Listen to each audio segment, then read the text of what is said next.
নমস্কার সবাইকে। তো আজ হলো একটা 1.5 পাউন্ডের চকলেট কেকের অর্ডার পেয়েছি। তো আসলে হয়েছে কাস্টমারে কোনো ডিমান্ডই করেনি, বলেছে যে তুমি যেরকমটা পারো আর কি ভালো করে বানিয়ে দিও তাহলেই হবে। তো ভাবলাম আর কি ছোট্ট বাচ্চা মেয়ের বার্থডে যেহেতু, তো একটা বারবিকি কি করে ফেলি। তো আসলে আমি যতদিন থেকে কেকের অর্ডার নিচ্ছি আর কি ততদিন থেকে একটা হলো বারবি কেক করা হয়নি। একবার হলো মেয়ের বার্থডেতে করেছিলাম একটা বারবি কেক, আর আরেকবার হলো বড় যার মেয়ের বার্থডেতে হলো একটা বারবি কেক করে দিয়েছিলাম, ওই আর কি বারবি কেক করা।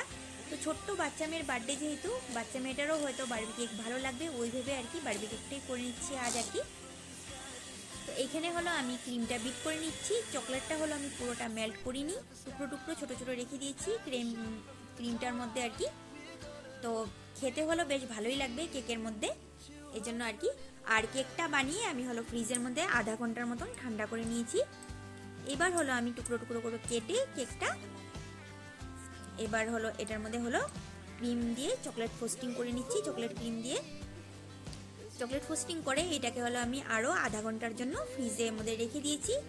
এবার হলো বের করে নিয়ে দেখতেই পাচ্ছ এটা হলো ডিজাইন করে নিচ্ছি। আসলে আজ সকাল থেকে কয়বার যে আমি বারবি কেকের ডিজাইন দেখেছি তা ঠিক নেই। প্রত্যেকবার কেক বানানোর আগে ভাবি বানাবো একটা আর বানাই হলো আরেকটা। তো ডিজাইন হলো অনেকগুলো দেখেছিলাম, কয়েকটা হলো গ্যালারিতে সেভও করে রেখেছিলাম, কিন্তু বানাতে নিয়ে আমার মাথাতে কি এসেছে আর বানাচ্ছি হলো এইটা। আসলে মোট কথা হলো আমি ডিজাইনটা করেছি ঠিকই, কিন্তু আমার অতটা হলো পছন্দ হয়নি। তো দেখতেই পাচ্ছ নিচে হলো রেড করেছি ফ্লাওয়ার, উপরে হলো গ্রিন করেছি স্টার নোজেল দিয়ে, উপরে হলো আবার ব্রাউন করেছি, তার উপরে রেড আবার গ্রিন, আবার হলো ওই সাইডটায় আর কি খালি জায়গাটা এখানে হলো ব্রাউনটা দিয়ে করে নিচ্ছি। আর উপরের বারবিটার নিচের সাইডটার ডিজাইনটা হলো আমি লিফ নোজেল দিয়ে করেছি। আর মেয়ের হাতে হলো ফোন, ও যেমন পাচ্ছে হলো ফোনটাকে ওরকমভাবেই ঘুরাচ্ছে।